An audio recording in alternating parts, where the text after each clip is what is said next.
നമസ്കാരം, ന്യൂസ് സ്കാനിലേക്ക് സ്വാഗതം.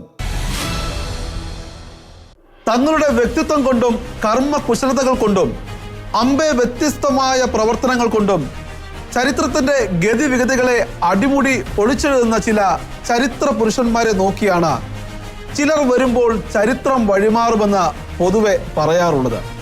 എന്നാൽ അതിനുമപ്പുറത്തേക്ക് സർവശക്തനായ ദൈവത്തിന്റെ മഹാനിയോഗങ്ങൾ പേറി നിലകൊള്ളുന്ന അതുല്യ വ്യക്തി പ്രഭാവങ്ങളായ ചില നേതാക്കന്മാരുണ്ട്. അവർ വരുന്നതിന് മുമ്പേ ചരിത്രം വഴിമാറുന്ന കാഴ്ചകൾ അനിതര സാധാരണമാണ്. അത്തരമൊരു സംഭവമാണോ അമേരിക്കൻ തെരഞ്ഞെടുപ്പിൽ സംഭവിച്ചതെന്ന് തോന്നുന്ന വിധത്തിൽ അമേരിക്കയുടെ പ്രസിഡന്റ് സ്ഥാനത്തേക്ക് വൻപിച്ച ഭൂരിപക്ഷത്തിൽ ജയിച്ച ട്രംപിന്റെ പ്രവർത്തനങ്ങൾ മുന്നോട്ടു പോകുകയാണ്. ഔദ്യോഗിക സ്ഥാനാരോഹണ പ്രഖ്യാപനത്തിന്റെ കടമ്പകൾ ഇനിയും അവശേഷിക്കുന്ന ഡൊണാൾഡ് ജോൺ ട്രംപിന്റെ നീക്കങ്ങളിൽ നിന്ന് പ്രതിഫലിക്കുന്നത് അത്തരം സൂചനകൾ തന്നെയാണ്. കഴിഞ്ഞ 4 വർഷങ്ങൾ കൊണ്ട് അമേരിക്കയുടെ ആകെ ബാധ്യത $20 ട്രില്യൺ നിന്ന് $35 ട്രില്യൺ ഉയർത്തുകയും 4 വർഷത്തിനിടയിൽ 11 മില്യൺ അനധികൃത കുടിയേറ്റക്കാരെ അമേരിക്കയിലേക്ക് എത്തിച്ച് അമേരിക്കൻ പൗരന്മാർ അനുഭവിക്കുന്നതിലും മെച്ചപ്പെട്ട സൗകര്യങ്ങൾ അവർക്ക് നൽകി അതിന്റെ ചിലവുകൾ മുഴുവനും തദ്ദേശീയന്റെ തലയിൽ കെട്ടിവെക്കുകയും ചെയ്ത ഡെമോക്രാറ്റുകളുടെയും അവരെ പിന്തുണച്ച സ്വവർഗ ലോബികളുടെയും അബോർഷൻ അനുകൂലികളുടെയും ഫ്രീമേസൺ സംഘങ്ങളുടെയും ഡീപ് സ്റ്റേറ്റുകളുടെയും പ്രതീക്ഷകളെ തകിടം മറിച്ചുകൊണ്ടാണ് അമേരിക്കക്കാർ തങ്ങളുടെ നേതാവായി ട്രംപിനെ തെരഞ്ഞെടുത്തത്. തൻ്റെ ഓരോ നീക്കങ്ങളിലും അയാളിപ്പോൾ ലോകത്തെ മുഴുവൻ ഞെട്ടിച്ചുകൊണ്ടിരിക്കുകയാണ്. അസ്തിത്വ ബോധത്തിലും ആത്മാർത്ഥതയിലും ഊന്നിയ ട്രംപിന്റെ അഭിപ്രായങ്ങളും നിലപാടുകളുമെല്ലാം ഭീതിയോ പ്രീതിയോ നോക്കാതെയാണ് ട്രംപ് വിളിച്ചു പറഞ്ഞുകൊണ്ടിരിക്കുന്നത്.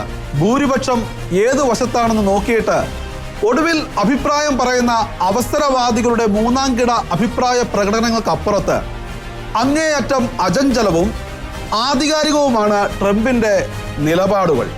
ഇറാന്റെ ആണവ കേന്ദ്രങ്ങൾ തകർക്കാൻ ഇസ്രായേലിനെ ആഹ്വാനം ചെയ്ത് ലോകത്തെ ഞെട്ടിക്കുമ്പോൾ പോലും ട്രംപ് രണ്ടാമതൊന്ന് ആലോചിക്കാറില്ല. അതിന്റെ അനിവാര്യതകളെ കുറിച്ച് ബോധ്യമുള്ള ഏവർക്കും ട്രംപിന്റെ നിലപാടുകളെ എടുത്തുചാട്ടമെന്ന് പറയാനും തോന്നില്ല.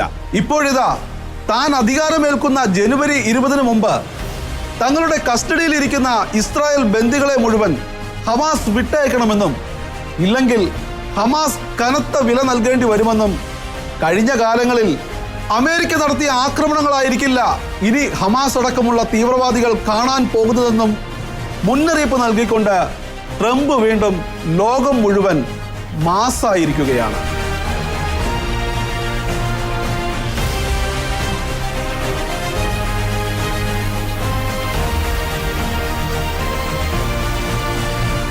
ഹമാസിന്റെ ബന്ദിയായ അമേരിക്കൻ പൗരൻ അലക്സാണ്ടറിന്റെ വീഡിയോകൾ പുറത്തു വന്നതോടെയാണ് മുമ്പ് പറഞ്ഞതിലും കഠിനമായ പ്രതികരണവുമായി ട്രംപ് ഇപ്പോൾ രംഗത്ത് വന്നിരിക്കുന്നത്.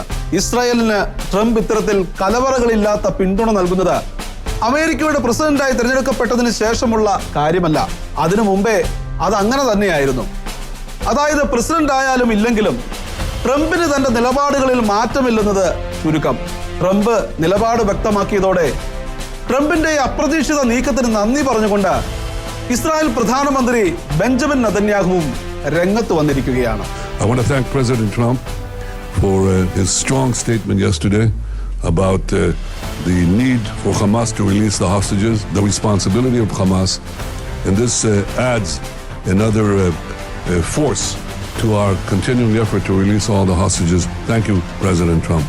ഹമാസിന്റെ ക്രൂര പീഡനത്തിനിരയായി പല ബന്ദികളും കൊല്ലപ്പെട്ടു. അതുകൊണ്ട് എന്തു ചെയ്യണമെന്നറിയാതെ ആകെ കുഴപ്പത്തിലായിരിക്കുകയാണ് ഹമാസ്. ഇപ്പോൾ കാര്യങ്ങൾ തീരുമാനിക്കാൻ പോകുന്ന നേതാക്കന്മാരാരുമില്ല. ഇപ്പോൾ ഉള്ളവരാകട്ടെ നെതന്യാഹുവിന്റെ കണ്ണിൽപ്പെടാതെ എർദോഗന്റെ കാരുണ്യത്തിൽ ശിഷ്ടായുസ് തള്ളി നീക്കുകയും ചെയ്യുകയാണ്. എന്നാൽ ഹമാസിന്റെ തടവറയിൽ ജീവനോടെ ഉണ്ടെന്ന ഇസ്രായേലിന് ബോധ്യമുള്ള അത്രയും ബന്ദികളെ വിട്ടയക്കാൻ കഴിഞ്ഞില്ലെങ്കിൽ അതിന് കനത്ത വില തന്നെ ഹമാസ് നൽകേണ്ടി വരും. അത് മുൻകൂട്ടി കണ്ട 33 ബന്ദികൾ IDF ആക്രമണത്തിൽ കൊല്ലപ്പെട്ടെന്നും ശേഷിക്കുന്ന പലരെയും കുറിച്ച് തങ്ങൾക്ക് അറിവില്ലെന്ന നിലപാടെടുത്തിരിക്കുകയാണ് ഹമാസ്. ജനുവരി 20 ആ തീയതിക്ക് മുമ്പ് ഹമാസ് വേണ്ടത് ചെയ്തില്ലെങ്കിൽ മുറിവേറ്റ ട്രംപ് മേലും കീഴും നോക്കാത്ത ആക്രമണത്തിനായി ഉത്തരവിട്ടാൽ ഭൂപരപ്പിൽ നിന്ന് ഹമാസിന്റെ അവശേഷിപ്പുകൾ ഇല്ലാതാകുമെന്ന് ഉറപ്പാണ്. കാരണം പറഞ്ഞാൽ പറഞ്ഞതുപോലെ ചെയ്യുന്ന ചരിത്രമേ ട്രംപിനുള്ളൂ. റൂട്ട് ഔട്ട് ചെയ്യപ്പെടുക അതായിരിക്കും ഹമാസിന്റെ വിധി. ഉത്തരത്തിലിരിക്കുന്നത് എടുക്കാൻ ഒരുമ്പിടുമ്പോൾ കക്ഷത്തിലിരിക്കുന്നത് നഷ്ടപ്പെട്ടു പോകാതിരിക്കാനുള്ള ഭഗീരഥ പങ്കപ്പാടുകൾക്ക് ഒരു ഉത്തമ ദൃഷ്ടാന്തമായി മാറിയിരിക്കുകയാണ് കേരളത്തിന്റെ പ്രതിപക്ഷ നേതാവ് വി.ഡി. സതീശനും കോൺഗ്രസ് പാർട്ടിയും. ഒരു വർഷത്തിനപ്പുറത്ത് മുനമ്പത്തെ ജനങ്ങൾക്ക് വഖഫ് വക കുടിയിറക്ക് നോട്ടീസ് വന്നപ്പോൾ അത് അവഗണിച്ച സതീശനും കൂട്ടരും അന്ന് ധരിച്ചു വശരായത് ആരംഭ ശൂരത്വത്തിന്റെ 4 മുദ്രാവാക്യം വിളിയിൽ മുനമ്പത്തെ സാധുക്കളുടെ പ്രതിഷേധങ്ങൾ മുഴങ്ങി ഒതുങ്ങുമെന്നായിരുന്നു. മുനമ്പത്തെ ജനങ്ങളുടെ സങ്കടങ്ങൾക്ക് കാതോർക്കാനോ അത് വാർത്തയാക്കാനോ ഒരു നേതാക്കന്മാരും മാധ്യമങ്ങളും അക്കാലത്തൊന്നും തയ്യാറാകാതിരുന്നതിനാൽ ആ ചിന്ത ശരിവെക്കുന്ന വിധത്തിൽ കാര്യങ്ങൾ മുമ്പോട്ട് പോയി. പക്ഷേ ജോഷി മയ്യാറ്റിൽ എന്ന ധീരനായ വൈദിക ശ്രേഷ്ഠനും യഥാർത്ഥ മാധ്യമധർമ്മം നെഞ്ചിലേറ്റിയ ചില മാധ്യമങ്ങളും പ്രതിബദ്ധതയുള്ള ഏതാനും ജനസേവകരും ഒന്നിച്ച് മുനമ്പത്തെ ജനങ്ങളുടെ ആത്മസങ്കടങ്ങളെ പൊതുസമൂഹത്തിന്റെ മുമ്പിലേക്ക് തുറന്നു വച്ചതോടെ കാര്യങ്ങൾ കൈവിട്ടു പോകുകയായിരുന്നു. മുനമ്പം നിവാസികളുടെ ആവലാതികൾ ന്യായമാണെന്ന് തിരിച്ചറിഞ്ഞ ഇസങ്ങൾക്ക് മുന്നിൽ ബുദ്ധി പണയപ്പെടുത്താത്ത കേരളത്തിലെ പൊതുജനങ്ങൾ മുനമ്പം നിവാസികൾക്ക് പിന്തുണയുമായി രംഗത്തെത്തി. 55 ദിവസങ്ങൾക്കപ്പുറത്ത് മുനമ്പം വേളാങ്കണ്ണി പള്ളിക്ക് മുമ്പിൽ പന്തൽ കെട്ടി അവർ സമരം ആരംഭിച്ചതോടെ അപകടം മണത്ത് മുനമ്പത്തെത്തിയ കോൺഗ്രസ് നേതാവ് വി.ഡി. സതീശനും UDF നേതാവ് കുഞ്ഞാലിക്കുട്ടിയും മുനമ്പത്തേത് വഖഫ് ഭൂമിയല്ലെന്നും മുനമ്പത്ത് നിന്ന് ആരെയും കുടിയിറക്കി വിടില്ലെന്നുമൊക്കെയുള്ള ഡയലോഗുകൾ വെച്ച് കാച്ചി മുനമ്പത്തെ പാവങ്ങളെ സന്തോഷിപ്പിച്ച് കൂടെ നിർത്താൻ ശ്രമിച്ചെങ്കിലും അവർ മുനമ്പം വിട്ട് പുറത്തിറങ്ങുന്നതിന് മുമ്പ് അവരുടെ വാക്കുകളെ നിഷേധിച്ചുകൊണ്ട് ഇസ്ലാമിക സംഘടനകളും രംഗത്ത് വന്നതോടെ വലിയ ആശയക്കുഴപ്പത്തിലേക്കും അപമാനത്തിലേക്കും കോൺഗ്രസ് വീണു പോകുകയായിരുന്നു. മുനമ്പത്തെ അതിജീവന സമരം 50 ദിവസങ്ങളിലേക്ക് എത്തിയപ്പോൾ അതിശക്തമായ പ്രതിഷേധ സംരംഭങ്ങൾക്കായിരുന്നു മുനമ്പം കടൽ തീരം സാക്ഷ്യം വഹിച്ചത്.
തങ്ങളുടെ വോട്ട് വാങ്ങി ജയിച്ച് അധികാരത്തിലെത്തിയിട്ട് തങ്ങളോട് ഒരു പ്രതിബദ്ധതയും കാണിക്കാതെ സൂത്രശാലിയായ പൊളിറ്റീഷ്യനായി തങ്ങളെ കബളിപ്പിച്ചുകൊണ്ടിരുന്ന ഹൈബി ഈഡൻ MP-യുടെ കോലം കത്തിച്ച് കടലിൽ താഴ്ത്തിയാണ് അന്നേ ദിവസം മുനമ്പത്തെ ജനങ്ങൾ തങ്ങളുടെ ധാർമ്മിക രോഷം പ്രകടിപ്പിച്ചത്. ഇതോടെ അമ്പരന്ന ആടി ഉലഞ്ഞ് അപ്പന്റെ മീശയ്ക്ക് തീ കൊളുത്തുമ്പോൾ നോക്കി നിന്നാൽ വല്യപ്പന്റെ താടിക്ക് തീ കൊളുത്തുമെന്ന ആദി പെരുത്ത കോൺഗ്രസ് VD സതീശന്റെയും മാത്യു കുഴൽനാടന്റെയും ഹൈബി ഈഡന്റെയും ഒക്കെ നേതൃത്വത്തിൽ ആളും ആരവങ്ങളുമായി മുനമ്പത്തെത്തി പ്രസ്താവനകളും ഉഗ്രമായ പ്രതിച്ഛകളും നടത്തി മുനമ്പത്തെ ജനങ്ങളെ രോമാഞ്ചം കൊള്ളിക്കാൻ ശ്രമിച്ചെങ്കിലും കൊക്കെത്ര കുളം കണ്ടതാണെന്ന മട്ടിൽ ശക്തമായി തന്നെ പ്രതികരിച്ച് മുനമ്പം ജനങ്ങൾക്ക് മുമ്പിൽ പ്രതിപക്ഷ നേതാവിനും കൂട്ടർക്കും വേഗത കൂട്ടി മറുപടി പറയേണ്ട ഗതികേടാണ് വന്നത്. അതിജീവനത്തിനു വേണ്ടി സഹന സമരത്തിൽ ഏർപ്പെട്ടിരിക്കുന്ന മുനമ്പത്തെ സാധുക്കളോട് ഹൈബി ഈഡൻ മുനമ്പത്ത് നിന്ന് ആരെയെങ്കിലും കുടിയിറക്കിയാൽ അന്നു താൻ MP സ്ഥാനം രാജിവെച്ച് പൊതുപ്രവർത്തനം നിർത്താമെന്ന വൈകാരികതയോടെ പറഞ്ഞുകൊണ്ടാണ് തന്റെ തുറുപ്പ് ചീട്ടിറക്കിയത്. ഉടനെ വന്നു അവരിൽ നിന്ന് ഉരുളയ്ക്കുപ്പേരി പോലെ ഒരു മറുപടി. കുടിയിറക്കല്ല ഞങ്ങളുടെ പ്രശ്നം, വഖഫാണ് ഞങ്ങളുടെ പ്രശ്നമെന്ന് മുനമ്പത്തെ സാധാരണക്കാരന്റെ ചാട്ടുളി പോലത്തെ ചോദ്യങ്ങൾക്ക് മുമ്പിൽ അമ്പെ പതറിപ്പോയ സതീശനാകട്ടെ മുനമ്പത്തെ ഭൂമി വഖഫിൻ്റെതല്ലെന്ന പതിവ് ഈരടി പാടിക്കൊണ്ട് വീണ്ടും രംഗത്തെത്തി. എന്നാൽ ഇത്ര നാളും താങ്കൾ എവിടെയായിരുന്നുവെന്നും മുനമ്പം ഭൂമി വഖഫിൻ്റെതല്ലെങ്കിൽ നോട്ടീസ് വിതരണം നിർത്തി അടങ്ങിയിരിക്കാൻ വഖഫിനോട് പറയാത്തതെന്തേ എന്നുമൊക്കെയുള്ള പ്രതികരണങ്ങൾ മുഴങ്ങിയതോടെ സതീശനും മിണ്ടാട്ടം മുട്ടിപ്പോയി എന്നതാണ് യാഥാർത്ഥ്യം. ഇതിനിടയിൽ സതീശൻ അവറുകളുടെ മുനമ്പത്തെ പ്രസ്താവന കേവലം പ്രഹസനമല്ലെങ്കിൽ അതിൽ അല്പമെങ്കിലും ആത്മാർത്ഥതയുണ്ടെങ്കിൽ 10 മിനിറ്റ് കൊണ്ടൊന്നും പരിഹരിക്കേണ്ട 10 ദിവസത്തിനുള്ളിലെങ്കിലും സമരം തീർപ്പാക്കണമെന്ന ആവശ്യം കൊണ്ട് മുനമ്പം പള്ളി വികാരിയും രംഗത്ത് വന്നു. നേതാവ് VD സതീശൻ സാർ നിരാഹാര സമരത്തിന്റെ 51ാം ദിനമായി സമരപ്പന്തലിൽ വരികയും കൂടെ ബഹുമാനപ്പെട്ട MP അവരുടെ കൂടെ മറ്റുള്ള MLA-മാർ എല്ലാവരും തന്നെ ഒരുമിച്ച് വന്ന് അവരുടെ ഐക്യദാർഢ്യം പ്രകടിപ്പിക്കുകയും ഞങ്ങളോട് എന്നും പിന്തുണയോടുകൂടി അവർ നിൽക്കുമെന്ന് അറിയിക്കുകയും ചെയ്തു. ഏറെ സന്തോഷമുള്ളൊരു കാര്യമാണ്. 104 ദിവസം ഇവിടെ കടന്നു ഞങ്ങളെ ധൈര്യപ്പെടുത്തിയതിന് ഒത്തിരി നന്ദി പറയുകയാണ്.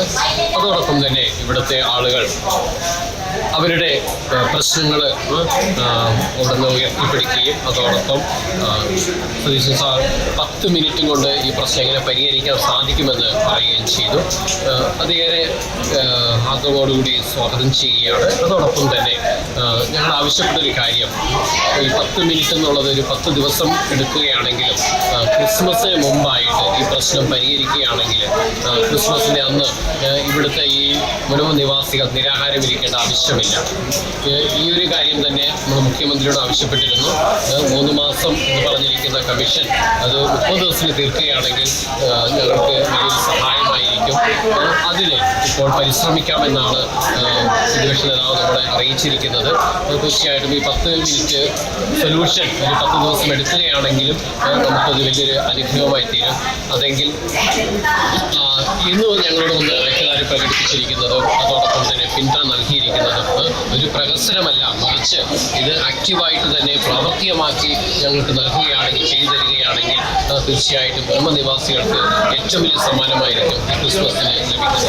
തൊട്ടുപുറകെ കോൺഗ്രസ് നേതാക്കളുടെ കപട നാടകങ്ങളെ പൊളിച്ചടുക്കി അതിനെ ശുദ്ധ അസംബന്ധവും അബദ്ധ ജഡിലവുമാണെന്ന് പറഞ്ഞുകൊണ്ട് കാന്തപുരം മുസ്ലിം സംഘടനകളും INL-ഉം രംഗത്ത് വന്നിരിക്കുകയാണിപ്പോൾ. മതനിയമങ്ങളെക്കുറിച്ച് അറിവില്ലാത്ത രാഷ്ട്രീയക്കാർ അത് പറയരുതെന്നും രാഷ്ട്രീയക്കാർ മതനിയമത്തിൽ ഇടപെട്ടാൽ അത് ഗുരുതരമായ പ്രത്യാഘാതങ്ങൾ സൃഷ്ടിക്കുമെന്നും കേരള മുസ്ലിം ജമാഅത്ത് കമ്മിറ്റി പ്രസ്താവനയിൽ പറഞ്ഞിരിക്കുകയാണ്. മുനമ്പത്തെ ഭൂമി വഖഫിൻ്റെതാണെന്ന് കോടതിയുടെ അടക്കമുള്ള രേഖകളുള്ളപ്പോൾ ഉത്തരവാദിത്തപ്പെട്ടവർ അതിനെതിരെ സംസാരിക്കുന്നത് അംഗീകരിക്കാൻ കഴിയില്ലെന്നും കൃത്യമായി പഠിക്കാതെ അഭിപ്രായം പറയുന്നത് പ്രതിപക്ഷ നേതാവിന്റെ സ്ഥാനത്തിന് യോജിച്ചതല്ലെന്നും മുസ്ലിം ജമാഅത്ത് സതീശനെതിരെ രൂക്ഷമായ വിമർശനം അഴിച്ചുവിട്ട് കഴിഞ്ഞു. കഥയറിയാതെ സ്ഥലം വാങ്ങി വഞ്ചിതരായവരെ കണ്ടെത്തി സർക്കാർ പുനരധിവസിപ്പിക്കണമെന്ന നിർദ്ദേശവും ഇവരിപ്പോൾ മുമ്പോട്ട് വച്ചിരിക്കുകയാണ്. ഈ വിഷയത്തിൽ UDF-ൽ ഭിന്നത രൂക്ഷമായിരിക്കുന്നുവെന്ന് ഉറപ്പിച്ച് സതീശനെ തള്ളിക്കൊണ്ട് ലീഗ് നേതാവ് മുനീറും രംഗത്ത് വന്നു കഴിഞ്ഞു. കേന്ദ്ര സർക്കാർ കൊണ്ടുവന്ന വഖഫ് ഭേദഗതിക്കെതിരെ ഒറ്റക്കെട്ടായി നിന്ന് പ്രമേയം പാസാക്കിയിട്ട് കാൽ ചവിട്ടിലെ മണ്ണൊലിച്ചു പോകുന്നത് കണ്ട് ക്രൈസ്തവരെ സുഖിപ്പിക്കാൻ അങ്ങനെയും മുസ്ലിം സംഘടനകളെ വെറുപ്പിക്കാതിരിക്കാൻ ഇങ്ങനെയും പ്രസ്താവനകൾ നടത്തേണ്ടി വരുമ്പോൾ പ്രതിപക്ഷ നേതാവ് സതീശൻ അനുഭവിക്കേണ്ടി വരുന്ന മനക്ലേശങ്ങൾ അങ്ങേയറ്റം സമാനതകളില്ലാത്തതാണ്. സിറിയയിൽ ബാഷർ ഭരണകൂടത്തിന് നേരെ ആഗോള ഇസ്ലാമിക തീവ്രവാദ സംഘടനകളുടെ നേതൃത്വത്തിൽ ഇപ്പോൾ നടക്കുന്ന വിമത കലാപങ്ങളും ആക്രമണങ്ങളും ഇപ്പോൾ സിറിയയിലെ ക്രൈസ്തവ സമൂഹത്തിന് നേരെ ശക്തമാകുന്നുവെന്ന റിപ്പോർട്ടുകളും തെളിവുകളുമാണ് പുറത്തു വന്നുകൊണ്ടിരിക്കുന്നത്. മുസ്ലിം തീവ്രവാദികളിൽ നിന്ന് കടുത്ത വംശഹത്യാ ഭീഷണി നേരിടുന്ന ഈ കടുത്ത ദുരിതത്തിൽ നിന്ന് മോചനം നേടുവാനുള്ള ജീവൻ മരണ പോരാട്ട തത്രപ്പാടിലാണ് സിറിയയിലെ ക്രൈസ്തവ സമൂഹം.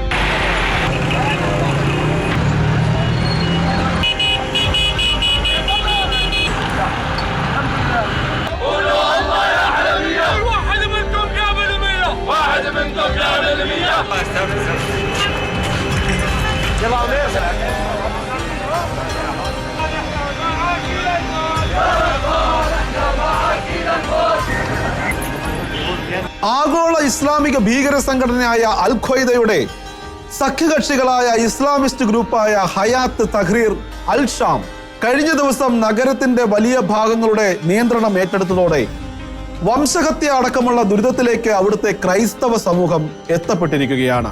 ബംഗ്ലാദേശിൽ അനുകൂല വിഭജനത്തിലെ അനീതികൾ ചൂണ്ടിക്കാട്ടി സർക്കാരിനെതിരെ നടത്തിയ തീവ്രവാദികളാൽ നിയന്ത്രിക്കപ്പെട്ട വിമതർ ഷെയ്ഖ് ഹസീന സർക്കാരിനെതിരെ നടത്തിയ പ്രക്ഷോഭങ്ങൾ താത്വികമായി വന്നു ചേർന്നിരിക്കുന്നത് ഹൈന്ദവ വംശഹത്യയിലേക്ക് തന്നെയാണ്. അതേ പാറ്റേണിൽ തന്നെയാണ് ബാഷർ ഭരണകൂടത്തിനെതിരെ സിറിയയിൽ നടക്കുന്ന തീവ്രവാദ പ്രക്ഷോഭങ്ങളും ഇപ്പോൾ സിറിയയിലെ ക്രൈസ്തവർക്ക് നേരെ വന്ന് ഭവിച്ചിരിക്കുന്നത്. അത് ഉറപ്പിച്ചുകൊണ്ട് നൂറ്റാണ്ടുകൾ പഴക്കമുള്ള ക്രൈസ്തവ സംസ്കാരത്തിന്റെ വേരുകൾ പടർന്നു കിടക്കുന്ന അലേപ്പോയിലെ കത്തോലിക്ക ക്രൈസ്തവ ആശ്രമത്തിന് നേരെ തീവ്രവാദികൾ ആക്രമണം അഴിച്ചുവിട്ടു. അലേപ്പോയിൽ സ്തുത്യർഹമായ സേവനം നടത്തിക്കൊണ്ടിരിക്കുന്ന തെരേസാന്ത ഹോളി ലാൻഡ് ആശ്രമത്തിന് നേരെയാണ് തീവ്രവാദികൾ ഷെൽ ഉപയോഗിച്ച് ആക്രമണങ്ങൾ നടത്തിയത്. ഇസ്ലാമിക മതതീവ്രവാദം തലയ്ക്കു പിടിച്ച ഭ്രാന്തന്മാർ അവരുടെ സ്വന്തം രാഷ്ട്രത്തെ ഛിദ്രിപ്പിക്കുന്ന തീവ്രവാദങ്ങൾക്ക് ചുക്കാൻ പിടിക്കുമ്പോൾ അപരിഷ്കൃതമായ ജനങ്ങളെ പരിഷ്കാരത്തിലേക്ക് നയിക്കാൻ തീഷ്ണമായ ദർശനത്തോടെ പ്രവർത്തിക്കുന്ന സന്യസ്തരെ ലാക്കാക്കി ബോംബെറിയുന്നത് എന്തിനാണെന്ന ചോദ്യം ഇവിടെ ഉയരുകയാണ്. ഈ ആക്രമണത്തിൽ ആശ്രമ കെട്ടിടങ്ങൾക്ക് വലിയ കേടുപാടുകൾ സംഭവിച്ചിരിക്കുകയാണ്.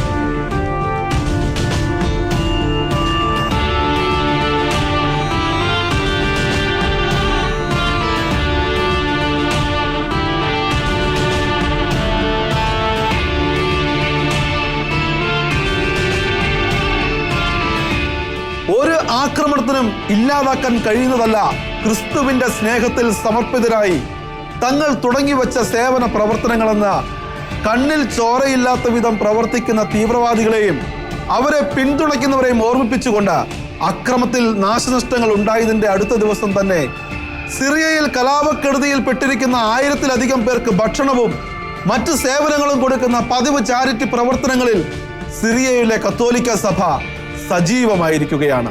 യേശു ക്രിസ്തുവിന്റെയും സ്ലീഹന്മാരുടെയും ഒക്കെ കാലം മുതൽ ക്രിസ്തു മതം നിലനിന്നിരുന്ന സ്ഥലമാണ് സിറിയ. അവിടുത്തെ അന്ത്യോക്യയിൽ വെച്ചാണ് യേശുവിന്റെ അനുയായികൾ ആദ്യമായി ക്രിസ്ത്യാനികൾ എന്ന് വിളിക്കപ്പെട്ടത്. അതുമാത്രമല്ല, പൗലോസ്ലീഹ നീണ്ട 14 വർഷങ്ങൾ ഇതേ അന്ത്യോക്യയിൽ ജീവിക്കുകയും പഠിപ്പിക്കുകയും ചെയ്യുകയും സിറിയയുടെ പടിഞ്ഞാറുള്ള പിസിഡിയായിലെ അന്ത്യോക്യയിൽ വെച്ച് അദ്ദേഹം പീഡനങ്ങൾ അനുഭവിക്കുകയും ചെയ്തു എന്നും വ്യക്തമാക്കുന്ന പുതിയ നിയമവാക്യങ്ങളെല്ലാം ഈ സ്ഥലത്തെ ക്രൈസ്തവ പ്രാധാന്യത്തെക്കുറിച്ച് ബോധ്യപ്പെടുത്തുന്നവയാണ്.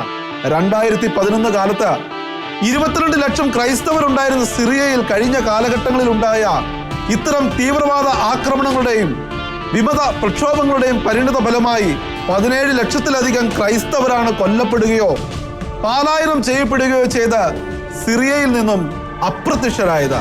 അവരിൽ പരശതവും ഒട്ടോമൻ തുർക്കികൾ അഴിച്ചുവിട്ട അർമേനിയൻ അസീറിയൻ വംശഹത്യകളിൽ നിന്ന് പ്രാണരക്ഷാർത്ഥം പലായനം ചെയ്തു വന്നവരാണ്.